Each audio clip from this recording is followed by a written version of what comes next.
একটা মসজিদে কিছু শিক্ষার্থী একসাথে হয়ে কোরআন চর্চা নামক একটা কোরআন তালিম বা দারসুল কোরআন প্রোগ্রাম আয়োজন করেছে। সেখানে দেখা গেছে বিএনপি এবং যুবদল সহ বিভিন্ন একটা গ্রুপ অস্ত্র নিয়ে হামলা করেছে।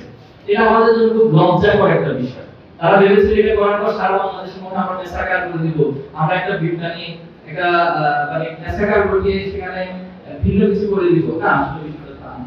কারণ আমরা ধৈর্য ধারণ করেছি, আমরা সবকিছু নিয়ম তান্ত্রিকতার মধ্য দিয়ে যেতে চাই।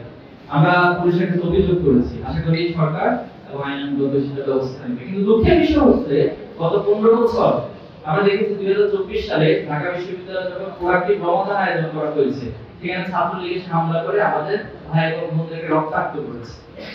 কোরআন রিসাইটেশন প্রোগ্রাম আয়োজন করা হয়েছে ঢাবির পরতলায়, সেখানে গিয়ে হামলা করে আমাদের ভাই এবং বোনদেরকে আহত করা হয়েছে, রক্তাক্ত করা হয়েছে। ইফতার প্রোগ্রাম আয়োজন করা হয়েছে, সেখানে গিয়ে হামলা করেছে। প্রশাসন নির্দেশ জারি করছে যে ইফতার প্রোগ্রাম আয়োজন করতে দেওয়া হবে না। বাংলাদেশের মতো একটা রাষ্ট্রে যদি এই কাজ হয়, তাহলে আমরা এগুলোকে ফ্যাসিলিটির যে বিগত সময়ের আচরণ সেটার সাথেই আমরা সংজ্ঞায়িত করতে বাধ্য হব। আর অতীতে ফ্যাসিলিটির যে আচরণ করেছে, বাংলাদেশের মানুষকে এর উপর সন্তুষ্ট না বিরক্ত? বিরক্ত হওয়ার পরে কি করছে?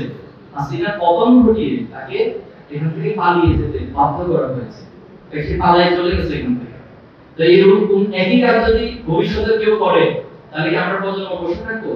বসে থাকবো না। ইনশাআল্লাহ তাদেরকেও একই পরিণতি বরণ করতে আমরা চাই যে তারা সবাই সংশোধিত হোক, সংশোধিত হয়ে এই বাংলাদেশকে সবার বাংলাদেশ হিসেবে গড়ে তুলুক। ইসলামিক ছাত্র শিবির সেটাই চাই। আমরা আশা করব আমার সামনে যারা আছো তোমরা বাংলাদেশের সম্ভাবনাকে উপলব্ধি করবে, তোমাদের নিজের প্রতিভা এবং সম্ভাবনাকে উপলব্ধি করবে, নিজেদেরকে তৈরি করবে, যার মধ্য দিয়ে আগামী দিনে আমরা একটি সমৃদ্ধ বাংলাদেশ গড়ে তুলবো, যে বাংলাদেশে কোনো বেইনসাফ থাকবে না, যে বাংলাদেশে ন্যায় থাকবে, কারো উপর কোনো কিছু চাপিয়ে দেওয়া হবে না, কাউকে কোনো কিছু দখল করা হবে না, চাঁদাবাজি থাকবে না, দুর্নীতি থাকবে না।